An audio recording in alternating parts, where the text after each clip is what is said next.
পুরুষরা যখন আইন তৈরি করে নারীরা তখন নিরাপদ নয়। এই বক্তব্য এখন ভারতে ব্যাপকভাবে আলোচিত। আরজি কর হাসপাতালে তরুণী চিকিৎসককে ধর্ষণ ও হত্যার ঘটনার পর পশ্চিমবঙ্গে ক্ষোভের আগুনে ছড়িয়ে পড়েছে। এরই মধ্যে নতুন করে উত্তাপ ছড়িয়েছেন হেমা কমিশনের রিপোর্ট, যেখানে মালায়ালাম চলচ্চিত্র জগতের একের পর এক যৌন হেনস্থার ঘটনা উঠে এসেছে।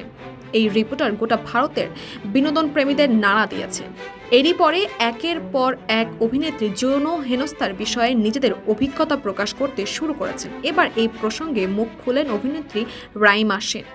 রাইমা জানিয়েছেন, ব্যক্তিগতভাবে তিনি কখনো এমন কোনো পরিস্থিতির মুখোমুখি হননি, তবে তিনি এসবের প্রতিকার চেয়ে জোরালো ভাষায় বলেছেন, নারীদের সুরক্ষায় কঠোর আইন অপরিহার্য।